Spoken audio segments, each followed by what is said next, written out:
Welcome to the Not Great Parents podcast. Hello. How are you today? I'm doing good. All right, well, for those of you that don't know, this good guy over here is Nathan. Yes. He's my Not Great Parent co-host. Correct. Not a great And dad. I am Molly. For those of you that don't know, I'm not a great mom either. Yeah, that's how that works. And today, my eye is not a great eye. I don't know if they can see it on It's not even a camera. good eye. It's not even a good eye. It is failing on all accounts. I'm having some kind of allergic reaction, I think, to something in my house, and my eye is like Twitching or watering or just itching. itchy, and I've put eye drops in, and it feels better for a second, and then it's just It itchy. looks a little bit better. So. Okay, well, good. But regardless, we're here. This is actually the beginning of 2024 for Yes. us, even though it's not for you who are listening. It's technically our first day back It is after back a break, so yes. we were just talking about trying to get going here. Yes, Not just in Molly this, but literally rebooted at the beginning of the haven't year. even fully All information that was before the new year, she completely has forgot. I got like a total error going on in here. What's Yes, that one? 404, not Yeah. found. No. You cannot find The it. But 10 DOT or whatever, Yeah, the idiot whatever it error or whatever. That's how I felt this morning. yes. So I'm doing better. But Yes. this morning was a little bit rough for me, The not good gonna lie. news is we don't actually have to come up with anything for this episode because, One of you did! yes, it We was had- provided for us. Yes, well, before we started that, we'll give you the quick brief Oh, yes, why please. we're saying we're not great. For those of you who don't know, most of you do. But we call ourselves the Not Great Parents podcast because we don't want to be great parents. We want to be good parents, parents that help our families live in the goodness of God and not pursue the greatness that the world has outlined for us. Correct. So we're trying to, take a look at all the areas of our life, examine our lives, our families, our rhythms, all these different things, and try to make sure that we are pursuing Jesus and all that He has for us. Absolutely. That was good. That was pretty quick. We're trying to shorten it up for those of you who are last year followers. Yes, our resolution this year is we're going to be less conceptual, more practical. Right. And the good news is we've been asked some very practical questions. Really good question. So we have Which we're not going to answer. No, Yes, we totally are in our own way. Yes. We have a link in the show notes for those of you who have questions, and we say that every episode, and we got some. So we're really grateful for that. Feel free to keep sending them in. But Nathan is going to, do you want me to talk for a second while you pull it up? No, I got it. I'm ready. Nathan is going to read the question, and then we're just going to dive into it today. Yes, well, and I will say this, just for those of you, I don't know if anyone can see this on the screen or not, but my not great phone here has a giant crack down the middle, and it's not even a crack, that's the wrong word. It is actually a distortion in the actual pixels on the front that I have a giant white line down the front. So as I'm reading this, I'm going to be scrolling side to side so I can see all the words. And I have one that goes this direction, Oh, and look the at bottom that. half of mine shakes. So Oh, wow. we're a disaster. We are a disaster. But here we But go. those that know us would not be surprised that we both have cracked phones. So one of the things that got sent in, I'm going to try and, this is actually a multiple part Okay. question, but we're going to try and answer all of them today. Maybe we should spread this out over multiple episodes. Nah, we'll just dive in. Yeah. So the first one here says, you said send in some things you do with your kids that others could do. Now, what that's a reference to is we've been in a series called Family Matters. Right. As we're trying to help parents in our church really center their families in the goodness of God. And one of the things we said was, hey, we're going to eventually be getting to a rule of life, right? Right, which is like a rule of life is a practical way that Right. you're putting these practices in place within your family to steer you that direction. That's right. It's your rhythm of life that you're going to live in. And at the end of the year, we kind of put out in our last episode of 2023, which Molly has completely forgotten. Dumped out of her mind. Didn't even know I was on a podcast. There you go. I came to Molly's office this morning and said, we need to film a podcast. I said, and she says, what? explain what film means. So I went back to 1887 and explained what film was, got all the way to the digital And revolution. here we are now. And now we're ready to go. But at the end of the last episode of the year, we said, hey, send us in some stuff you do because we'd like to hear what families Yeah. in our church do. This is one of those things. The listener says, I pray over my children and their school every day in car rider line before I drop them off. We have grown to love it so much. I think that's great. I love it. I think it's awesome. And for those of you who don't know, because we haven't talked about it yet, we'll talk about it more. We'll try and remember this when we get to it. That is a perfect rule of life kind of thing. Right. It's very practical rhythm that you can put into place most days of the week, certainly when your kids are in school of we pray in car rider line. Which is great, also because car rider line is horrible. I know Yes, you're not yes. you're not a car rider line because Well, I was at one point. but at one point you Yes, were, and you yes. also felt it was horrible, didn't you? Oh yeah, so when I would drop my kids off, and we had a little routine, which is we would ride through the car, and I had one child who just absolutely hated going to school, had such social anxiety around it, so we would create this little song that we would sing, and we only had like a 5-minute drive to, and not even that to the Ours school. is short too. But we would sing this little song, and then at the end of it, we would pray as well. And I would kind of pray a blessing over them. Like, God be with them, remind them that you're with them, right? And normally we'd be driving at sunrise time, and they would always want to say, oh, the sky's so beautiful. And I'd say, well, let's thank God for it. For the sky. That's good. Right? So that's a rhythm, right? You're just saying, hey, at these times that I have with my kids, You're stacking them into your life. that's right. And we're going to talk about all that in a future episode. So I don't want to spend too much time on that today because we are going to get more detailed on. Molly used the term stack. She's getting ahead of us here. We have an idea of. See, I can't think of the past, but I got the future. You plan. got where we're going, right? And it's the idea of habit stacking of when I do this, This happens. I'm going to do this. So we're going to have an episode on that when we talk about incorporating the rule of life of how do I do this. But this is a great one. When I'm in the car rider line, I'm going to pray.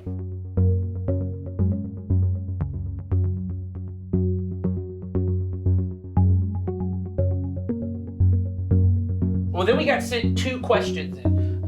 This is the first one. What is a good devotional to do with my children during breakfast? Once again, that's habit stacking, right? Right. Having breakfast, let's Captive do a audience, devotional. we're all right there. Yep. Something that a 10, 8, and 6-year-old would be able to comprehend. I want to say 2 things. I'd like you start with the first one. We actually, as a church, have access to through the curriculum we use for our kids, and you, as a parent in our church, have access to devotionals that are very accessible for your kids. They're designed for their age group. Explain a little bit what those are. So we use a curriculum that part of what we use is a take home that is a devotional take home for children. It's a 5-day devotional. Right. There's depending on your ages, and so we've got it's elementary and older. So your children are all within the age group that would get the devotional. So it'd be first grade through Fifth grade. first grade through 5th grade. And don't remember the years either now. All just dropped out of her brain. It did. It totally dropped out of my brain. But we have 2 different ones, one for the younger and one for the older. And Right. it's a devotional that is a little bit tailored towards what we've been doing on Sunday Right. mornings, but it is not, they don't go hand in hand exactly. Now it's accessible because my kids have done it many different times. Yep. When we There's we have often different yeah, things, and yeah. there's often like a game in there or a little something that they do. They can do it by themselves or they can do it together. I think the older devotional for the kids that are in 4th and 5th grade is a little bit more of reading the Bible and a little bit more of thought provoking for them. It might be a little bit of journal practice, things like that.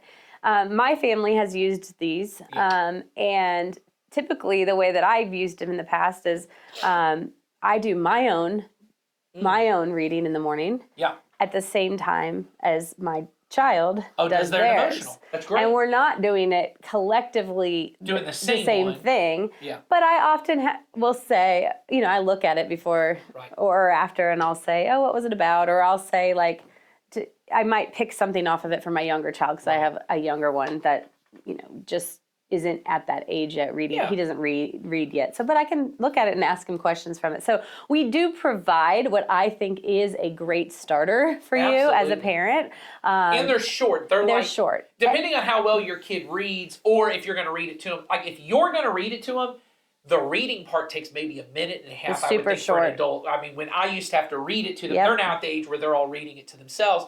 And I have different reading level kids, so some of them are reading it in a minute and a half. Some it takes them 2 or 3 minutes to read it, And but it's not too much. It's not too much. And if you're a parent that wants to guide your children through that and do it collectively as a group, you absolutely can take the different ones and look at them and say, this is the topic is the same. Right. The actual practices that each one does, you can adapt them. They're not hard to adapt. It's not, I often adapted them myself. But if you're not here every Sunday, if you miss a Sunday, if you don't have, we all walk out of here sometimes without them. Yeah.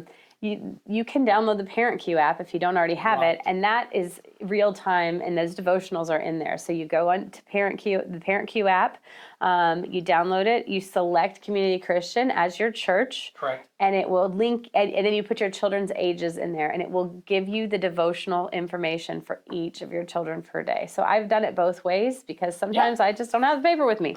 That's right. So anyway, that's one great, easy Yeah. resource. And we're actually going to talk about this more going forward, which is why I was very glad you sent it, but I knew we weren't going to do a whole episode on it because part of our rule of life, as we get to that, I think that's, I mean, if you guys keep sending in questions, which I hope you do, it'll probably take us longer to get to it. Yeah, but we that's love okay. the questions though. I would hope at least by the middle of February, maybe March, we're going to be going through our Rule of Life series. And part of that's going to be reading the Bible with our Right. kids, or at least helping our kids to do that. Because when you have a student ministry age kid, 6th grade and up, they also are starting this year are going to have kind of a comprehensive plan Right. for every age group.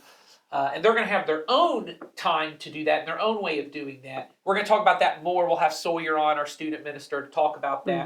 But I want to tell you one other thing because I think this is a great resource. Our kids often do the devotionals from the Orange curriculum from the church, but my kids are so like me. They're ADHD. They like to change things up. Yes. So sometimes they're like, "Can we do a different devotional?" So we bought this a while back. It's called The Biggest Story Bible Storybook. Okay, so It looks good. it's a big one, and what I love about this is it's comprehensive throughout the whole Bible. It's telling what the Bible is. It's one story that leads Yes. to Jesus, right? That's what the whole Bible is. All the little books of the Bible, all the little stories in the Bible, they are all pointing towards Jesus. And this person has written it not like a storybook, has written it almost in novel form, like a young adult fiction book, right? And so it's written in a very readable style for, I'd say, 8 years old and up. You know, if you've got a... To 45 like me. Yeah, exactly. But I just mean, it's probably not easy for your You can't just- 5-year-old to You read. can't just stick it in your 5-year-old's hand and say, enjoy Right. this. But you could read it to your 5-year-old Right. and you wouldn't have problems. But I want to show here, what I love the most about this, if you have kids like my kids who love reading graphic novels, Most kids do now, I think. yes, so the illustrations in this are beautiful. Oh, wow.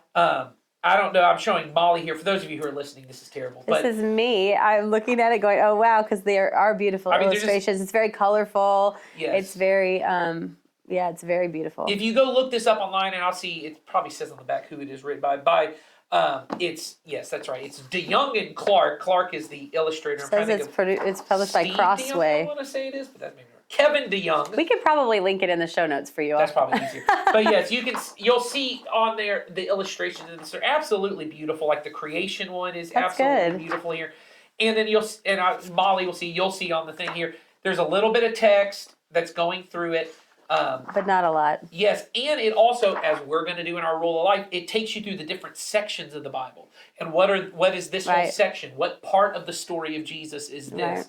Right. And so it goes through the whole thing like this. And then at the end of every chapter, and once again, the chapters take my kids probably read this in 3 to 5 minutes. It doesn't take too long, and it depends on how much they want to look at the pictures, and that kind of stuff. But at the end of each chapter, there's a prayer for them to pray. Good. And then they kind of follow that prayer as a template to go through. So if you're looking for something that will just teach them the story of the Bible, I think this is a great one. And like I said, each chapter, even stories that are often kind of difficult of why would God flood the whole world? Or when we get to Exodus, why would God take the life of the firstborn children? All of that is done with an eye towards Jesus, which I think is very helpful because these Old Testament stories can often get tricky. And it's really important to keep in mind, what is this telling us about God? What is this telling us about Jesus? Not to get lost in the details. And that's something that we try to emphasize too in children's ministry. Absolutely. We did an entire 1 year on Yes. the story of Jesus, the Bible, Right. and we started at at creation and we worked our way through. But it's the same thing. It's pointing them back to Jesus. This is not just a bunch of tiny little stories. It is small stories that add together to tell the story of Jesus. So. And so when we get to our Rule of Life, we're gonna talk about rhythms of life, like the prayer in the car rider line. We're gonna talk about habit stacking. We're also going to take a good chunk of our year, I think, probably a couple months, going through the Bible and talking about, hey, how do we have these conversations with our Right. kids about the Bible? So I hope you guys look forward to that, and we'll listen to them, Yeah. and it'll be helpful to you. I would just say as a resource, though, like you should have a Bible in your home. Oh, yeah, that's good. I was Yeah, going to that's say, it doesn't have to be this storybook Bible, but you as an adult or as Yeah. having a tangible, visible Bible that your children can see Yeah. is, I think, it's just good to have one. Yes. If you don't have one, you need one, let us know. But Yes. but it is good to have a Bible Yeah. that they can, put their hands on and see you looking in. Yeah. So that's some way to prepare for, a devotional is really good. Yeah. But having the actual Bible that the devotional is built off of is also something I think is really pretty fundamental. I agree. So there's a lot more in my brain, but we're trying to be very practical here, and we're going to have a whole series on the Bible, so we're going to talk more. But I think the most important thing, as we're getting to your last question here, this is our segue. Here we go to the next question. Whether it be the Bible or prayer or what we're going to be talking about in the second question that got sent in, the whole point is to keep our eyes on Jesus and help our kids keep their eyes on Jesus. Yes. Not all this other stuff. Right, which is the same thing we've been talking about forever, which is staying focused on good, which is Jesus.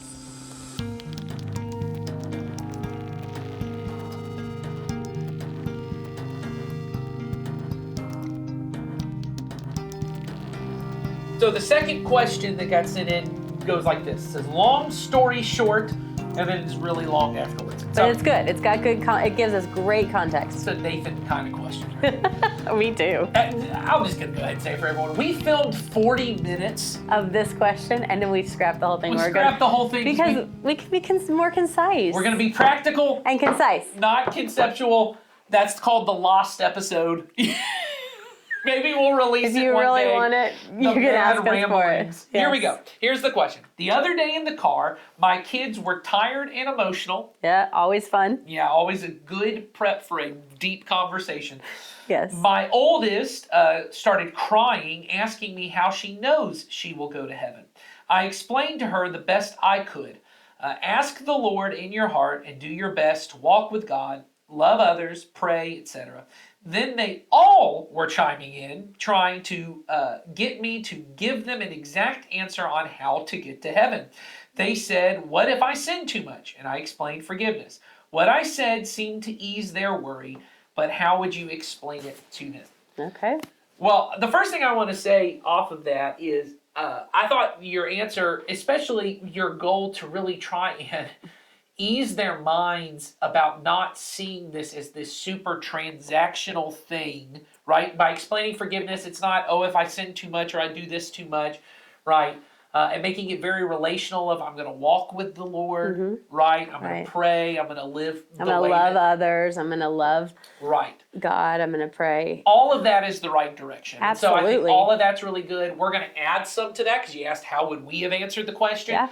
And I also want to say, I think it's okay for you as the parent in this situation to go back to them, or if they bring up the question again, as they often will, you can say, hey, I've thought about that more. Here are some ideas that I thought of. Or even, I asked some people at church in our community, right? And they gave me some ideas on how to talk about this. There's nothing wrong with that. No, and in fact, it's good because having follow-up conversations around the same topic is really a great thing when you're talking about Jesus and with kids. And you're talking about 3 kids in 3 different ages, all having the same conversation at the same time. Their minds work differently. So, I mean, it's great that you did not avoid the question and that you did give fundamentally what is a great answer. And so you asked us how we would answer it, so this is how we would do it. Oh, I want to say one other thing, which I know we went too long in the last, but I thought of this when I said it. I'm cutting this off now. And it was what you said, which is this is where we're going to be getting to. So this is kind of this is the prologue to the answer.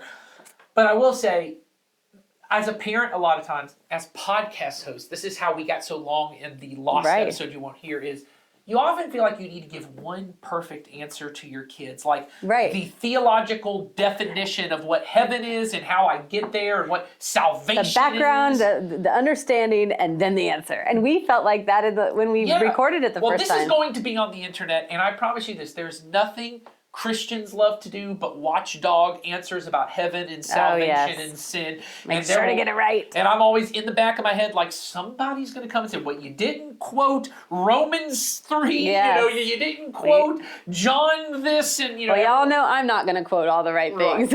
So I would just say as mom, as dad, having shorter and more frequent conversations is better. It's Right. an easier way to have nuanced conversations about bigger things because you just answer the question that's in front of Right. you.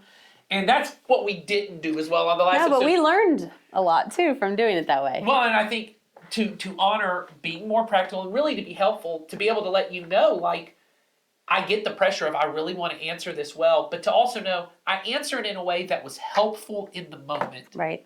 Right? I certainly don't want to give wrong information. To give wrong information just to ease their worries isn't helpful. No. Saying, oh, well, everyone goes to heaven. Right. That's not helpful. You didn't say that. I'm just saying the goal should not be, I just want to ease their worries. But to be able to say, because I know who my kids are, you take all of that into context, and it sounds like, because they're interested, that they want to follow God. You take all of that into account, and you're giving an answer that gives them confidence, Right. and that points them in the right direction. So I would just say, shorter conversations Yep. that happen frequently are your friend. So your ability to come back to them and go, hey, I was thinking about that conversation we had the other day. Here's some other things I thought you might Or be I helpful. asked about, or whatever. You don't have to know every single thing. And I think that gets to the point that Molly so wisely summarized when we were off camera, which is the term we as a church use. Which is your statement. It's not my statement. I mean, it's my statement in the way it's my statement. It's something you say more often than I do, but I listen to you. It's Eugene Peterson. I quote him, and Eugene Peterson is actually quoting Nietzsche.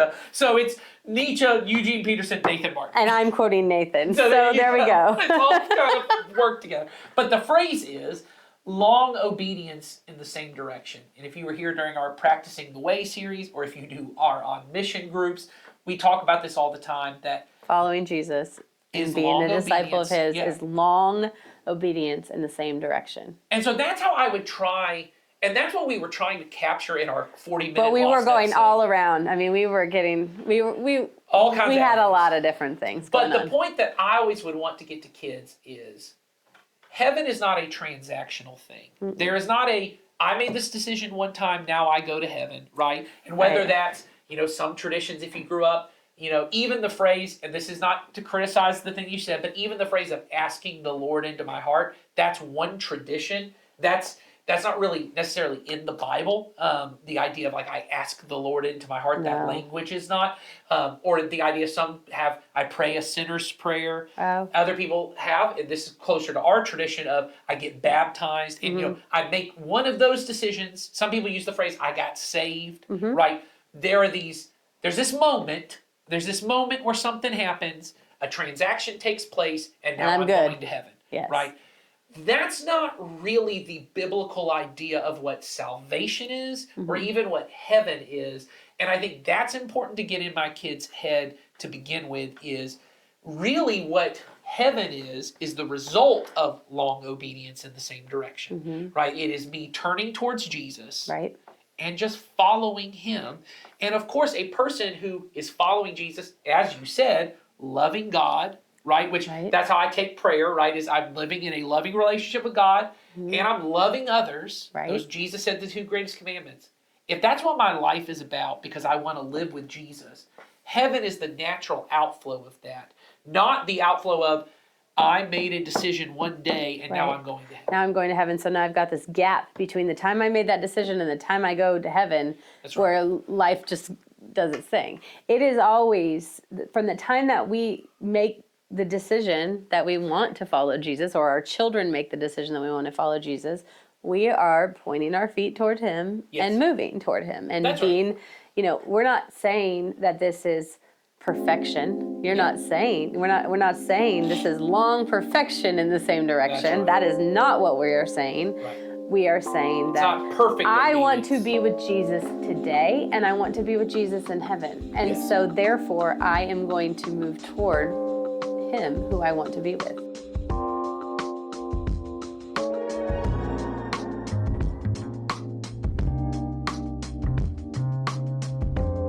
The book of 1 John, which is the first Bible study I ever led. The whole book of Right. 1 John, he says the reason I'm writing this is I want you to have confidence when you go before God. And the way he says it is, if you love your brothers and sisters, and he's talking about your brothers and sisters in Christ, Right? like Jesus loves them, that's the sign that the love of God is in you, right? Or that he says at one point, the light of God is in you, right? The life of God is in you because you're doing these things. So you should have confidence. When you know, hey, the day I die, I've been loving God, I've been loving people my whole life, I've been trying to follow Jesus. When I mess it up, I repent of it, I turn from it. And I go to him with it. That's right, I ask for forgiveness. Rather than running from him or hiding from him, I actually go toward him again. That's right. All of those things, sin, that's a good way of saying it, I think, is sin for a non-believer is better, I need a better term, but sin for the non-believer turns me away from God.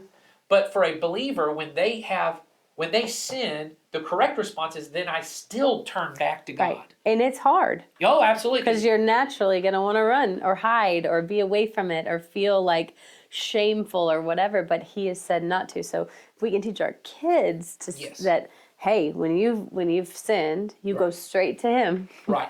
Or, that is the response in which you should have. That's right. So that's what I would say is, to the question of what if I sin too much? Of course there's forgiveness for it, but the point of that is to say, well, when we sin, even sin for a believer is an opportunity for me to turn back to God.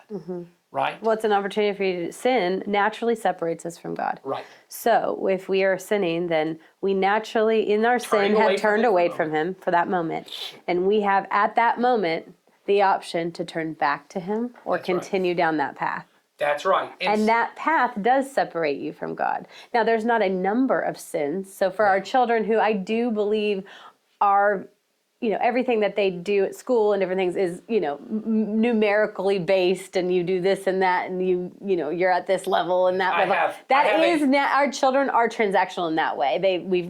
We have created that sense for them. But when it comes to this, there isn't a number. Well, they know. Yeah, I didn't think about the school system thing, but you have it. I have producer Charlie's wife, who's a family member of mine, is a teacher, an elementary teacher, and they have things, I believe they're called white reminders. Is that correct? Charlie's saying yes. They're called white reminders. You get a white reminder, and then it's a certain number of white reminders, and then something happens, right? Oh, I don't know that. Okay, you don't know the number. But it's like they're demerits, basically. Yes. You get these number of things, and then at some point, you get enough of these. The floor falls out. Something happens. I guess the world collapses on you. Jesus doesn't work like that. No, but our kids, we think, because the world, the greatness, the world that is so great does work like that often. Yes. 3 strikes and you're out, man. Like there's stuff like that.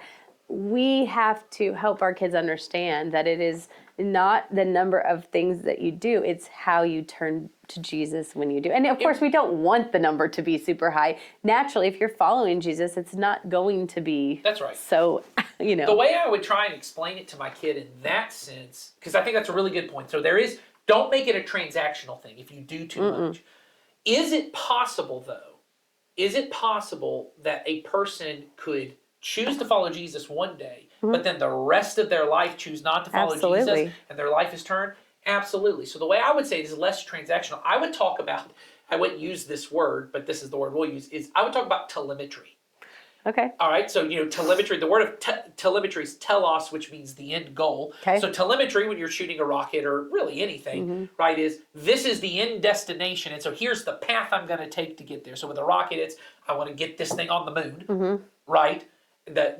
What is the direction and the path and the amount of energy this thing needs to get it to go there? Right. Right?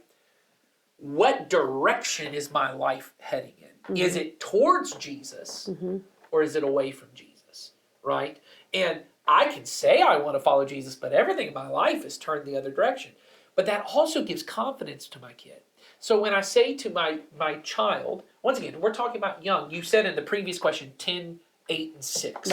Right? These are young ages, young understanding. At this point, as you said, if they're a person who is trying their best to love God and love others, they're pursuing life in the church. They're praying. You asked about Bibles for your kids. They're trying to do all the things a believer does to love God, to obey His commands. That should give me confidence that I am pursuing God. Yes, and I know this is where people get, well, what if it's legalism and your heart's not in it? Oh, yeah. That's all true, but with your child, you're looking at them. The evidence of their life says that they are than other kids Right. who are not doing that. You should be able to give them That confidence. should be some of their evidence. That should be some of their confidence. You Comes said- from the fact that they're trying to live in the goodness of God rather That's than right. what the world is telling them to do. Now, I would want to bring up at this point in the conversation for some of your kids, because so that's to answer the direct question. The direct question is there's not a number. There's It's- not a number about this sin. But to go back to the question, how do I know if I'm going to heaven? The question is not about heaven. The question is not about a one-time decision. The question is about Jesus. How do we get to heaven? Jesus. Right. In fact, heaven is Jesus. Heaven is Jesus. And we have created this heaven is this far off, Yes. place we get to. And Right.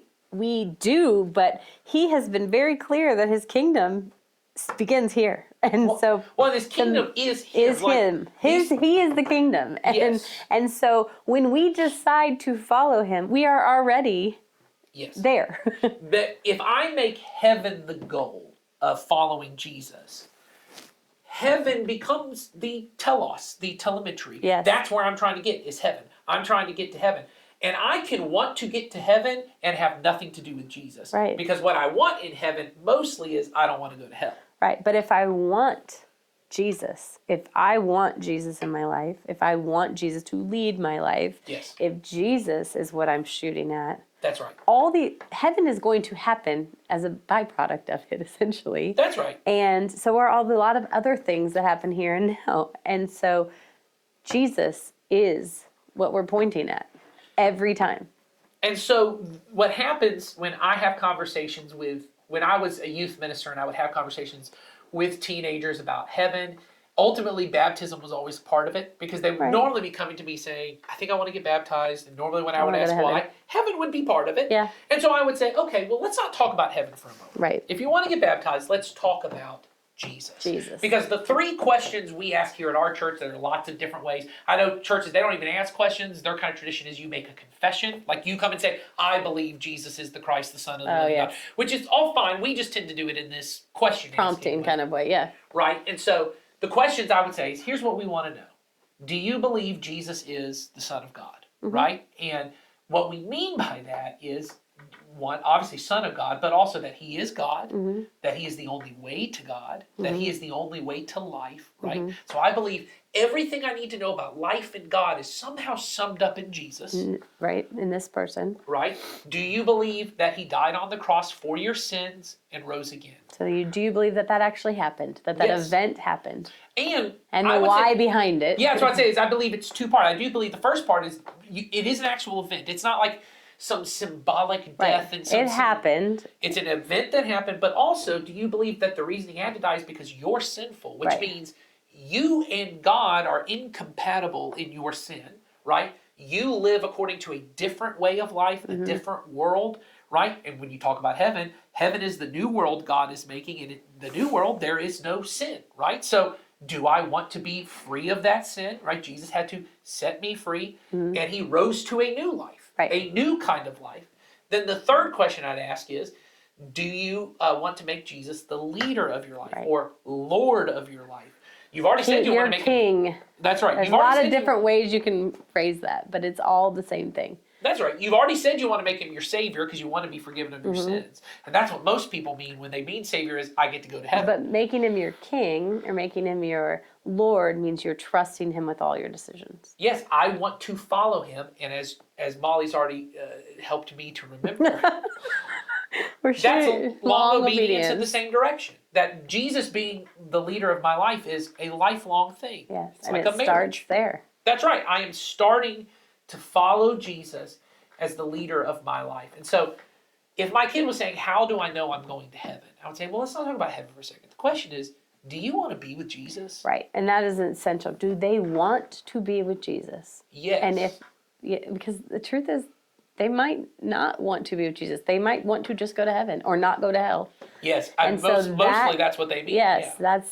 and so they have to understand that it's not about the heaven or the hell necessarily. It's Yes. about wanting to be with Jesus. I had one of my kids when we were talking about baptism one time. we've been kind of in the discussion, because here's what I would say a lot. Once again, long obedience, lots of conversations. When my kids come to me and say, I want to get baptized, that's normally, and I'm not joking, a 3 to 6 month conversation. yeah. With one of my daughters, it was 2 years. Just because of her age, I really wanted to make sure she was aware of what was going on. You know, the Make first sure two, she understood. yeah, the first 2 questions that need to be asked of, do you believe Jesus is the Son of God, and do Those you are- believe He died on the cross and rose again? She's not lived in a world. She's been in church her whole life. She didn't live in a world where That would be Jesus unfathomable. would not be the Son of God. Right. What is that? Like, she didn't have a conversion experience of believing Jesus was real. No. She just was like, yeah, of course that's Always, the case. that right? was just true to her. That's right. So, but the harder question was, I wanted to spend 2 years of really helping her understand this is what it means to make Jesus the leader of your life. Now, at 7, when she got baptized, did she fully understand what that means? Of course not, because she can't know what the rest of her life looked like. It's what I used to always say, because I got married at 19, and I would have parents come to me and be like, tell my daughter they're not going to get married Right. to their high school boyfriend. I'm like, I can say that, but I did. I did it. I did. Well, and so, man, I mean, yeah, and you didn't know what you're getting into, right? and I didn't know what I was getting into, and I used to always joke. They'd say, well, you can't encourage people to get married when they don't know what they're getting into. And I'd say, that's the only time I think anyone should get married, is Yeah. when they don't, because no one can know what they're getting into. When they're getting married, you figure it out as you go, and you have to decide, am I going to stick with the commitment I made? So, but I wanted to make sure my daughter had at least a glimpse of what that commitment. I knew when I was 19 that getting married meant lifetime. Right. And I wanted to make sure my daughter understood it means long obedience in the same direction. Right. One of my daughters, though, when we were talking, came to me and we were talking about something else, and we have a prayer time in the morning. And she said to me, I just don't like to pray. I don't know why you keep making me want to pray. And I said, well, you've been talking to me for a while about wanting to get Yes. baptized. Are you planning on never praying? And she said, well, I just don't see why I have to. And I said, okay, why is it you want to get baptized? And she said, I don't want to go to hell. Yes. And I said, that's not a reason. That's to get not the baptized." reason. And I said, the reason to get baptized is you want to be with God, and prayer is an essential part of being with God. Oh, that is the only way you communicate with Yes, him. that is my communication, is by praying and obeying God and those kind of things. And so that was part of our conversation around it. And at my house, it was stuff about, I don't really want to be at church. Right. I don't like church. I don't like some of the people that I'm in class with. Whatever. And I said, okay, but part of loving God That's is right. loving others and being part of his community Right. of believers. And so that's conflicting. You say one thing, That's but right. then what you're doing, or you're saying that that you love Jesus, but then you're also in the same breath saying, I don't want to be around other people who also love Jesus. And That's so, right. and obviously, I think he just hadn't put it all together in his brain that way. But those are conversations you have with your kids. I mean, That's right. And then, sure, we all have days we don't want to come to church, but Yes. you You wanted him to I wanted him to understand the breadth that. of the commitment. Yeah, and I wanted him to understand that loving Jesus means loving other people. That's right. And so that's the conversation I would have about heaven, or if your kids are asking about baptism, I would have conversations about Jesus, right? And sin too. If there's Oh, conversation, sure. like we said, if they're talking about sin and how many sins, this and that, and what sin's worse than the other, and blah blah, all the questions our kids will ask, That's right. the answer is still Jesus. That's right, because most of the time people want heaven because they think, one, it's a better alternative to hell, or they think it's like this intense pleasure factory where I get to do whatever I want, and that's really a form of greatness. When we talk in our form, The it's a form ultimate of fun. I get to play Xbox all day, right? Until you get married, and I realize my wife may have a different idea of what heaven is, which is me and her sitting and looking through, magazines all day or whatever, Yeah. Whatever the thing is, just sitting and staring in each other's eyes, and I don't ever get to touch an Xbox. Yes. It's like everyone has a different version of it. So maybe that's not what it is. Maybe what heaven is I am with Jesus uninterrupted. That's why I say there's no interruption. Right now, there are interruptions. Oh yeah. Some of those are caused by me and my sin. Some of those are just caused by distractions I have. Right. Some of those are caused by the fact that my mind is not set to turn back to Jesus. But heaven is about being in the eternal love. I'd go through the fruit of the Spirit: love, joy, peace, patience, kindness, goodness, gentleness, faithfulness, self-control. Got them all. I go through this, and that's what life in heaven is going to be like. is going to be with Jesus in all of those things, which of course sounds beautiful. And so do you want to be in that? What? I'm just saying, Jesus can be player number 2. Yeah, that's what most people think. It's like, I'm on Xbox, Jesus player number 2. I still get to be number 1. Exactly. Which is how most of us live our life. But it's true, though. It is, do you want all those? Not the Xbox part, but like the fruit of the Spirit, like you were talking about. Do you want to live with Jesus? Because living with Jesus is all of those things. Which ultimately means, and I love, so this will be our kind of transition towards the end, but I love your player 1, player 2, because I never used it, but when I was a youth minister, that would have sold as. That would have been a good one. Sawyer, you better. Yeah, so we need to let Sawyer know this. Player 2. We figured it out. Jesus is player 2. It's not just letting Jesus be player 1. Yeah. Right? That the goal is, most of us go, the goal of heaven is still, I want love and joy and peace to come towards me. The goal of heaven is, I want to be with Jesus because I realized the point of all life was Jesus. I was not the point. Right. I was not the point of this life. The point of life was for me to be with Jesus. And that's where I want to be.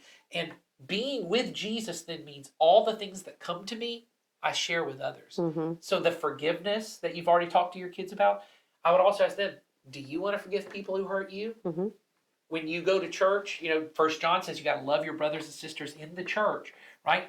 That person who you don't want to be patient with because they annoy you, do you actually want to do that? And I want to say this, it doesn't mean that your kid has to be some perfect kid right now. It doesn't mean that her son has to somehow be perfectly patient, or he can't get baptized, or he can't follow Jesus. The question is, do you want to learn how to be more patient? Do you want to move toward Jesus? Yes. Do you want to keep doing that? Because you know what Jesus is doing? Jesus is being patient with that person you don't want to relate to. And so when you choose not to, you're not joining him. You're going away from him. But if you want to be with Jesus, you're going to go be patient with that person. With one of my daughters the other day was kind of mean and ugly. He said something kind of nasty, as sisters do to one another. Sure. And I said to her, is that what you think Jesus would want you to do? And when I could see it convicted in her, I said, and she goes, no. And she goes and apologizes. I say, hey, you're turning back to Jesus. That's really, we're trying to give them a picture of long obedience in the same direction. It's not, I have to be perfect now, because the truth is, I can't be patient like Jesus without choosing to follow Jesus. I need Jesus to do that. So I would try your best to turn the conversations from heaven to Jesus. And if you, like you said, aim for Jesus, heaven gets thrown in. And so that's the conversation, is when they talk about, am I sinning too much, remind them, Jesus is always faithful to us, even when we sin. And hell isn't even part of the equation then. If you're always pointing toward Jesus and you're always moving towards Jesus, you don't have to worry about that. There's confidence in not worrying about that. So I hope this was a helpful discussion. We certainly think our second round of talking about it was better. That lost episode can be scrubbed and deleted. It's going in delete file. That's right. Unless there's something funny Molly did, which I love to do, and then occasionally make a blooper reel. Yeah, someday there's going to be a great blooper reel of me. Yes. Someday. Because there's nothing I do. What I do is I take all the funny things Molly do and I delete all the funny everything things else I do. And remember the things that I do. Oh, that's right. Then I just pull out quotes and just play them out. That was so good. Remember. That was so good, Nathan. Good job. Yeah, exactly. So that's how it works. You know, that actually is hell. It's me sitting and gloating about all the things I say. Oh, you don't do that though. That's the thing. We just make fun of you for doing it, but you don't really do it. Well, there are days. I ain't perfect either. It's long obedience. Not perfect obedience. All right, well, if you guys have more questions or comments or feedback for us, feel free to use the link in the show notes. And we are glad you were here with us today, and we'll see you next week. Take care.